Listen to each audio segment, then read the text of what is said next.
Yo, what's up guys? Welcome back again to another episode on the Foundations SMP. This is episode 11 and I am gonna do a bunch of work in my city at the start of this episode. As you can see from this cobblestone little border here, this is where my next building is gonna be. Of course, I've planned it out in creative as usual, and I've also worked out all the materials I'm gonna need. But to get those materials, I am gonna need shulker boxes to actually store them in. And I currently only have one free shulker box, and that's because I keep filling them up with netherrack and cobblestone and other bulk storage items so I can fit them in my chests, because of course I'm a resource hoarder after all, as I explained in my last video. But yeah, the bad side of that is the fact that I use up all my shulker boxes, and now I only have, it isn't one shulker box, I only have two shulker boxes in use. This is my firework rocket box. But yeah, two shulker boxes won't be enough for all the materials I need to collect, so I'm gonna grab my diamonds here and I'm gonna buy some more shulker boxes. I heard that Monty and Stormy have restocked their shop. Let's go. I currently have 37 diamonds. I don't know how many shulker boxes to get. They're 3 diamonds each. Okay, I bought 9. I didn't want to go too overboard, but this does mean I now only have 10 diamonds. I am kind of broke. I should probably go mining again soon, but that is a problem for another day. Let's get to work collecting these materials. I actually already have 3 of the 4 materials I need for this build, those being birch planks, stone, and glass panes. But the other material I need is quartz blocks, and I need quite a lot of it. I need 21, 22 stacks of quartz blocks, which is around about 85, 86 stacks of regular quartz, and I only have 29 stacks of regular quartz. So according to my calculations, I need to collect around about 2 shulker boxes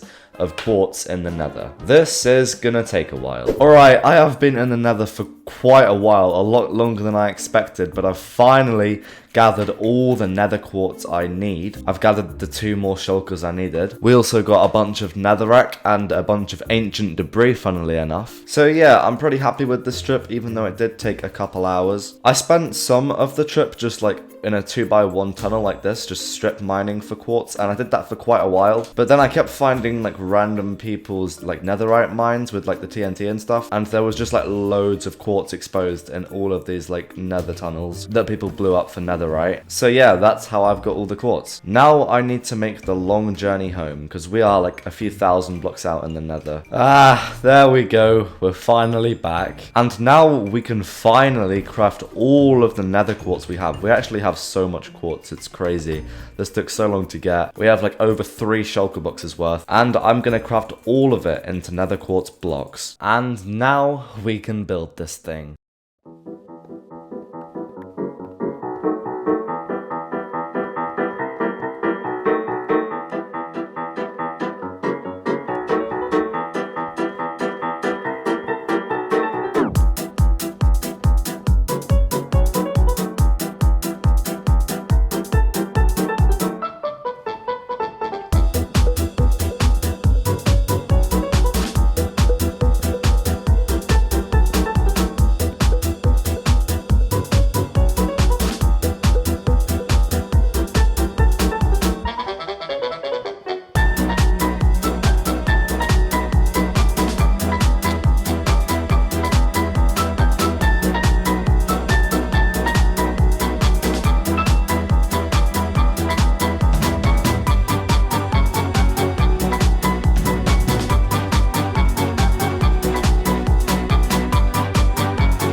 Anyway, I am now done. And if you guys didn't know, I actually edit as I go along. I record a bit, then I edit a bit, then I record a bit, then I edit a bit. Usually people just record the whole video and then edit it, but I'm quirky and different, you know. So yeah, I have just edited that so-called time lapse. I don't know what to call it. Usually I just don't include any of the building. I just skip out the building in my skyscrapers, but personally I kind of like watching me build. So yeah, I didn't do a 3rd person time lapse because that's kind of fiddly on Bedrock. I kind of tried something a bit different.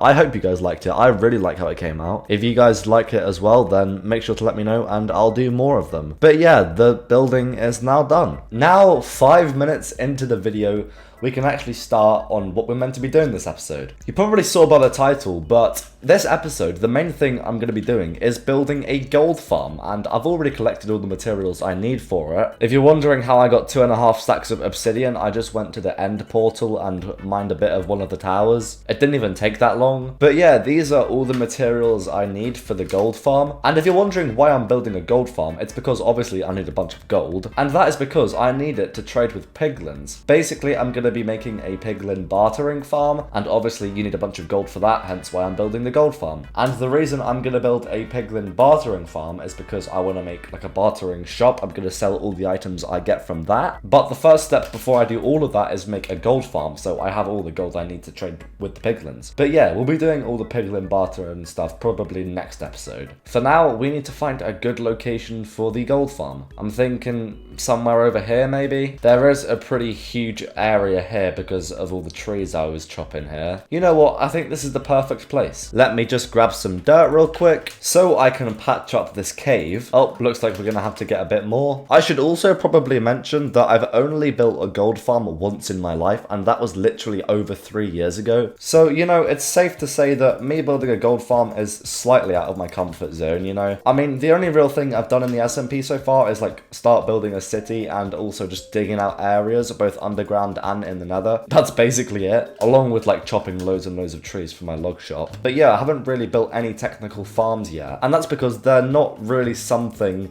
that I'm very confident with. Basically, I think it's safe to say that I am extremely nervous about this. I really hope the gold farm works, but yeah, I mean, I don't know what the worst that could happen is. I might as well try and go for it. So I guess I'm just going to start building it here. By the way, the design I am using for this is by aka Benny P. Just search up aka Benny P Gaming, I think his name is, the gold farm, and it'll come up if you want to build this design in your own worlds or servers. But yeah, without any further ado, I'm really worried about this. I don't know what's going to happen. I'm just going to try send it. I hope it doesn't go too wrong. But yeah, hopefully the next clip should be the completed gold farm. Okay, so after quite a few hours of grinding, we are finally done. It didn't take too long. I did make a couple mistakes, so I had to like spend a bit more time than I really should have on this. But yeah, it isn't even that big of a farm. I don't know what I was worried about. This is literally all the redstone. And yeah, I'm really happy with this. We actually have fire tick off on our server though, so people can have like fire in their wooden houses and stuff like that. So instead of using lava, I had to use like 4 shulker boxes of flint and steel, and I'll have to like restock it every once in a while, you know? So it is a little bit iron and flint heavy, but you know what? It's alright. So how I use this farm is I just turn on this lever, and this automatically makes the nether portals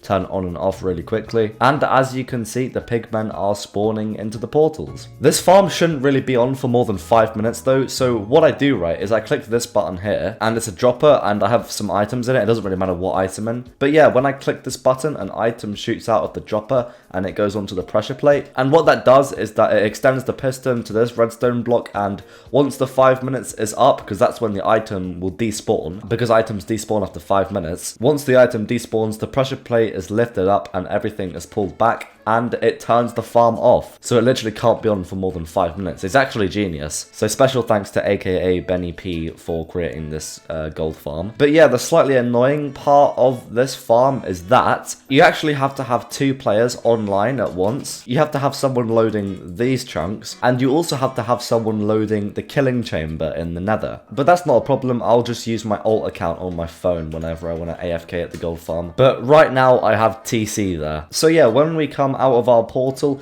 this way is the nether hub, and I've made a little tunnel behind my portal. It goes here and it turns left, and here's where we have the killing chamber. As you can see, TC's been loading the chunks. Oh my god. But yeah, it's just like a trident killer here, and it automatically kills the piglins, giving me gold into the chest. But I don't actually have a trident currently, and I need one. I swear I literally had like 5 at the start of the server. I got really lucky, but I couldn't find any of them. I don't know, maybe someone borrowed my tridents, I don't know. But yeah, I'll try and get a trident ASAP so I can properly AFK, because it is meant to be an automatic farm. Until I get a trident again, I have to manually kill them. Well, TC's manually killing them right now. But yeah, it ends up just giving me a bunch of gold. Oh my god, we're already overflowing. Next time I use this, I'm gonna have to make a way bigger storage system. I'm pretty sure you can actually smelt all of these swords into gold as well, so I might do that. And I could also use a bunch of the rotten flesh I get to trade with villagers for emeralds. emeralds if I wanted to. But yeah, I'm very happy with myself. I actually managed to make a farm in this series. They said it could never be done. But yeah, I think I'm going to take a break from all of that now. In between episodes, I'll do a bunch of AFKing and get a bunch of gold.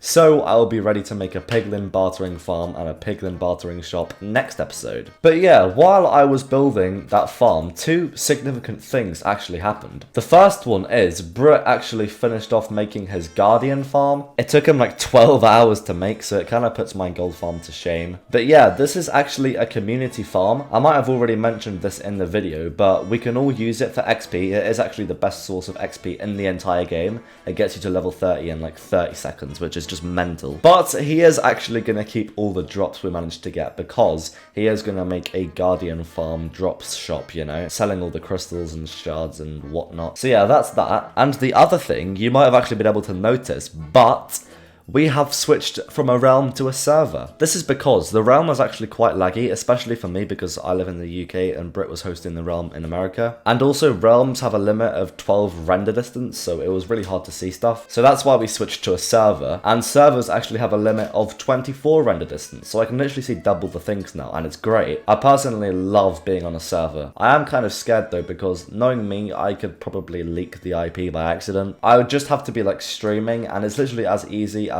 just misclicking and accidentally clicking the pencil icon next to the server, you know? It's very easily done, and it just opens the port and the IP. So if I do that on stream, a bunch of people could join, and if Brit was asleep, it would take hours for him to wake up and then change the IP, and that would just be very bad. So I'm extremely worried that I'll accidentally leak the IP or something, and then a bunch of people would come on and start mucking about. I will try my best for that not to happen though. Alright, anyway, let's go do something else now. Like check our shop. No sales in oak. Okay, we got one sale in birch, no sales in spruce, no sales in dark oak, one sale in acacia, alright, no sales in jungle, no sales in mangrove, no sales in warped, no sales in crimson, no sales in cherry, and no sales in bamboo. You know what, we got 2 diamonds, that isn't that bad. We now have a stack and a half of diamonds, which is pretty cool. Oh, I should probably mention that this is no longer TC's Rocket and TNT shop. If you remember from the end of last episode, TC was announced he was leaving for a while because of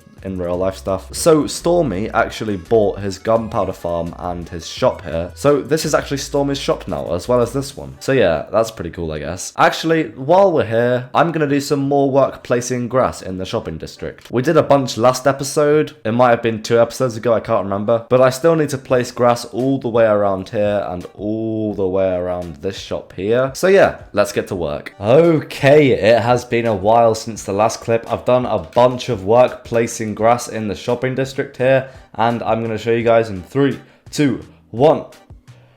Oh my god. I made it a perfect rectangle because I do have OCD. But yeah, now the grass goes around all the shops built so far. For some reason, I tend to be the only one that actually places grass here. I've done quite a few hours of placing grass now. I actually had to go collect a bunch because I ran out. But yeah, placing grass in the shopping district is kind of really old for me now, so I hope someone else does more grass placing when shops expand this way and stuff. But yeah, the place is looking a lot better now all of this area is fully grassed up. But unfortunately, that is all the time I have for this episode. If you guys did enjoy, then make sure to leave a like, and if you really loved it, then make sure to subscribe. But thanks for watching, guys. This has been Smurf, and I'm out. I'll see you later.